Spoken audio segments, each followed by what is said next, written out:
Thank you, Michael. I want to thank you for that kind introduction. It's an opportunity. It's a noteworthy opportunity to address this master class. But first, I would be remiss if I didn't pay tribute to Peter Jennings and ASPI. A year ago, this month, I was asked by the Vice President of the United States and the Secretary of State to consider the post of being a United States Ambassador to Australia. A year ago this month, being the lawyer that I am, I decided to do some diligence. I'd been in Sydney and Melbourne. I had never visited Canberra. I'm embarrassed to say, but American lawyers, I don't think, seldom come to Canberra. They spend their time in the commercial cities. And I decided to come to Canberra and do some diligence with the consent of my government upon the condition that I meet with no one in the U.S. government or in the Australian government while visiting Canberra, which is a little odd, but that's what I did. And I came out, and the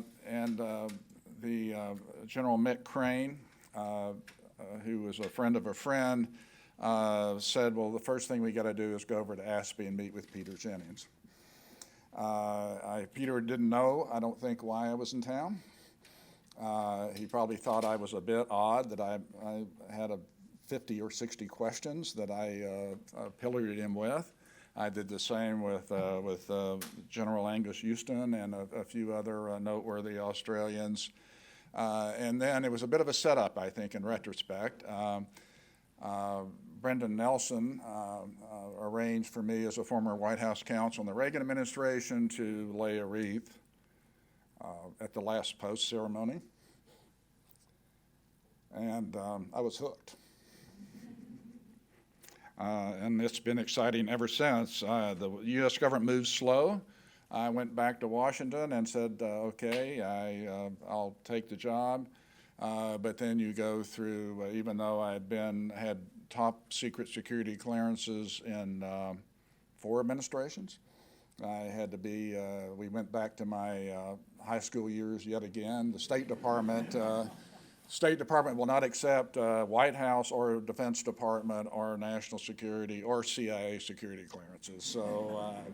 So I had to go through another background investigation, then went through a Senate confirmation, and then went through consultations.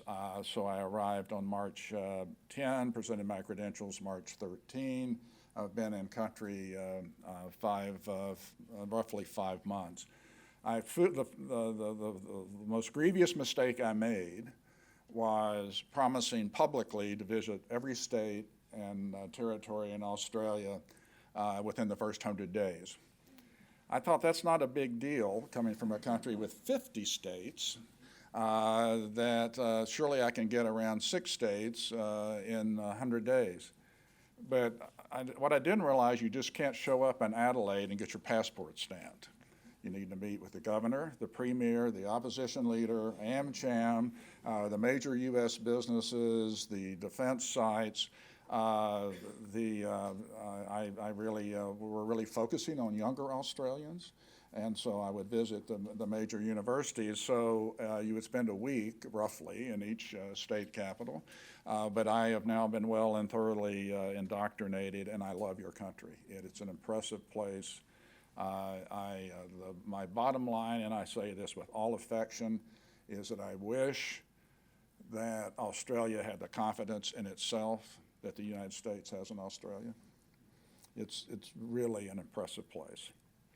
And I'll talk a little bit more about this as I go through. Let me talk first about the bilateral relationship between Australia and the United States, and then I will move on to the broader region. As Michael just said, we just concluded the AUSMAN 2+2 ministerial in Sydney, and I think it's the only one that I've attended, but those who have attended a number of AUSMANs believe it's the most successful and the most substantive ever. It was just really 2 solid days, if you count the full day of AUSMAN and then some bilateral meetings that continued on until Monday. I'm sure that many of you, or at least some of you, have read with interest the joint statement and fact sheet. Indeed, people like this audience may be the only people in the world who would read every word in those two wordy documents. But those words are important. Those words have meaning. And those words, I think, articulate and suggest an even more important and more cooperative future for us U.S.-Australia relations and the state of the region. In particular, they articulate clearly and unambiguously the values and principles that have cemented over 100 years of U.S.-Australian partnership in the world. As Secretary Pompeo said at his speech at the New South Wales Library, ours is a friendship that was meant to be. We're both Pacific nations. We both care deeply about what happens in the Pacific, and we're here to stay. We're both continental democracies and champions for the rule of law and human rights. And we're both nations of strivers and innovators. We both believe, as you say in Australia, that everyone deserves a fair go, and that by working hard and playing by the rules, everyone should have a fair shot at prosperity. These are the values that make the U.S.-Australian alliance unbreakable and will carry it into our next century of partnership. Just let me say loud and clear, Australia can always rely on the United States, and so can the rest of the Indo-Pacific region.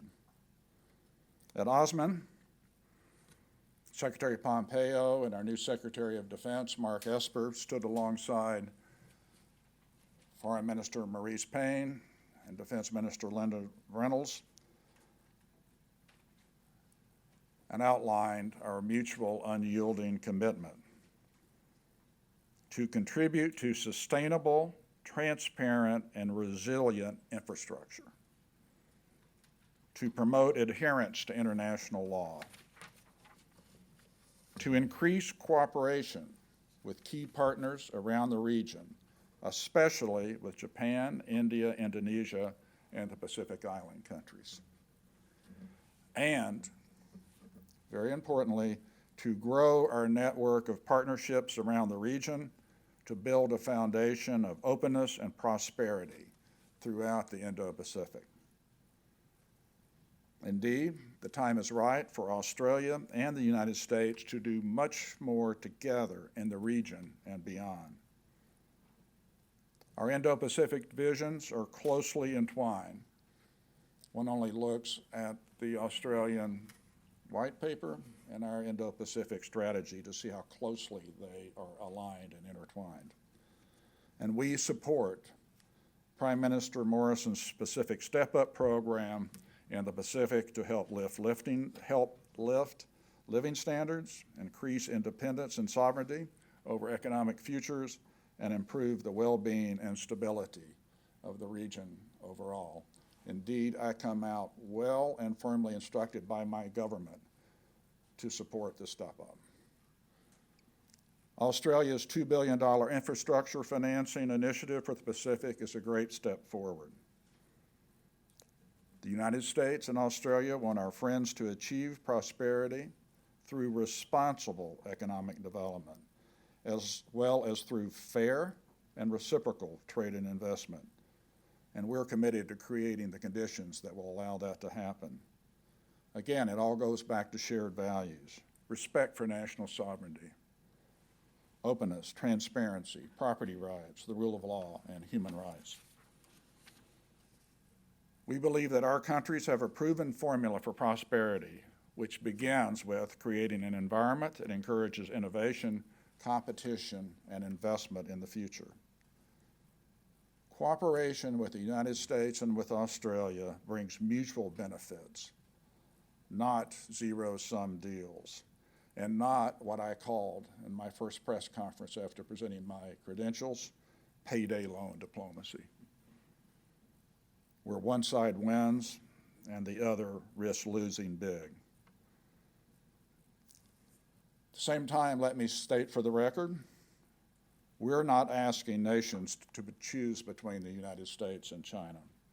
That's not how we operate. As the President has made clear, the United States seeks a constructive relationship with China, where our prosperity and security grow together, not apart.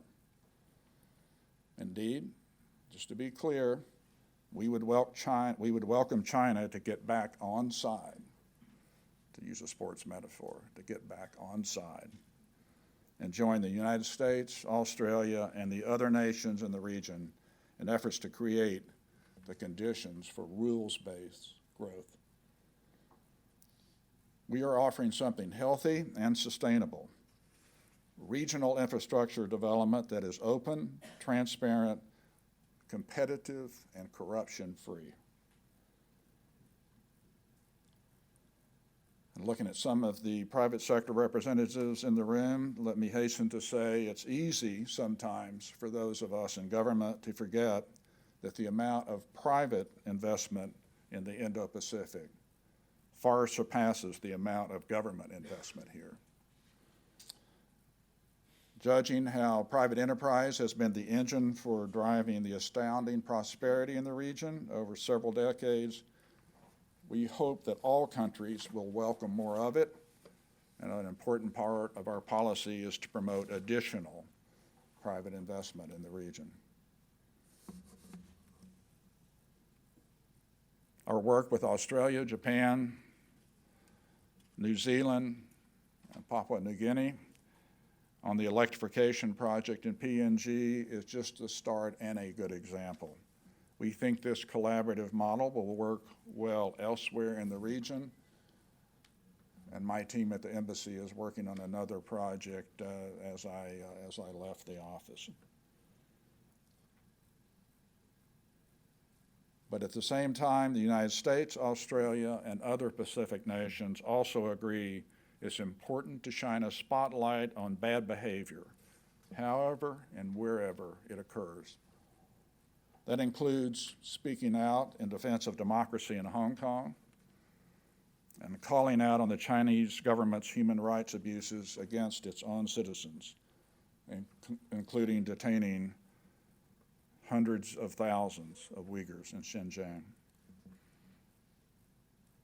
That includes standing up for freedom of navigation and overflight, and condemning China's militarization and disruptive activities in the South China Sea, including poaching fisheries belonging to others and disrupting long-standing oil and gas projects. And that includes supporting the pressure campaign against North Korea's nuclear program. Ladies and gentlemen, the challenges we face calls for strong leadership on behalf of the principles we hold dear. And as Secretary Pompeo noted last week, the United States welcomes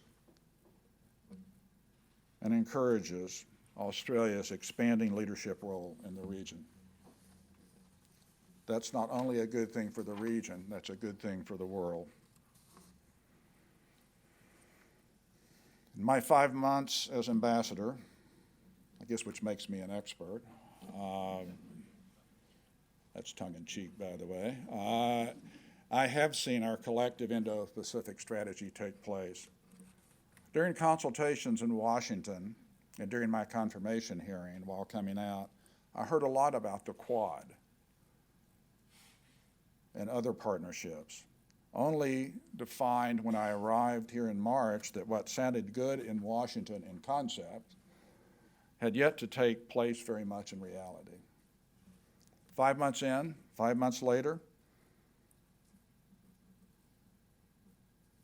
and as discussed at some length with our Australian counterparts at ASPI, we now find that a network of like-minded countries that share our values, principles, and vision for the Indo-Pacific region is in fact taking shape. Along with the well-established triad of Japan, Australia, and the United States, we are seeing significant tangible steps with India. and the start of positive conversations with other countries in Southeast, in the Indo-Pacific region. Together, Australia, the United States are building positive new momentum multilaterally through the Quad, the Pacific Islands Forum, and ASEAN. And we are looking forward ahead to robust participation in the Indo-Pacific Business Forum in Bangkok in November, a great opportunity for government and business leaders to explore new investments in the region. Our complementary economies are creating great opportunities for collaboration on energy security and critical mineral supply chains and innovative technologies, all of which were specifically discussed at Osman, and all investments that will make our countries more prosperous and secure. And all of us need to follow Australia's lead in safeguarding our 5G networks and taking a hard look at state-sponsored election interference and what Confucius institutes are really up to on university campuses. In fact, Australia does not get enough credit. Australia does not get enough credit for its leadership in these and other areas, where it is out in front of the United States. But all of us can and should do more in the region beyond. We have some gnarly challenges immediately ahead. These include, how can we better stop fighters returning from Syria and setting up camp in Southeast Asia? How can we work together to protect shipping in the Straits of Hormuz and elsewhere? And how can we get all nations in the Pacific to play by the rules and support international norms and sovereignty? These are some of the questions that face us today, and I do mean us. But let me be careful to know that effective diplomacy today depends on showing up to talk with our friends and to listen to our friends, not lecture. And it's even better to listen to friends that are really smart people. So I look forward to the results of our conversations today as we begin to hash out answers to these questions and others. Such conversations will help us craft strong policies that support the rules-based order in the Indo-Pacific and connect all nations by shared interest, values, and strong commitments to counter malign influences. In closing, I can think of no better person to quote than Australia's Foreign Minister, my good friend Maurice Payne. Minister Payne said a week ago, Sunday, quote, "It is important to reinforce that without strong U.S. engagement, the region that we all want, the region that we indeed need, can't be achieved." Continuing to quote Maurice Payne, "That's a region in which all states are respected regardless of size and power. It's a region that continues to enjoy peace, security, and prosperity underpinned by the international rules that have kept us safe for decades. And our alliance is now strongly oriented toward ensuring that shared vision for the Indo-Pacific." I can't improve upon Maurice Payne's words, but I can and will and do assure you that the United States is a Pacific nation, that the United States is in the Pacific to stay, and that our alliance is indeed unbreakable. But let me leave you with one additional thought. And these are my words, not Maurice Payne's. And that thought is that to achieve the region envisioned by the ministers of defense and the foreign minister and the Secretary of State and the Secretary of Defense at Osman to achieve the world and region that we all want. We applaud, encourage, and need the strong, stepped-up leadership of our close friend, ally, and partner, Australia, in thought, in word, and in deed. Thank you.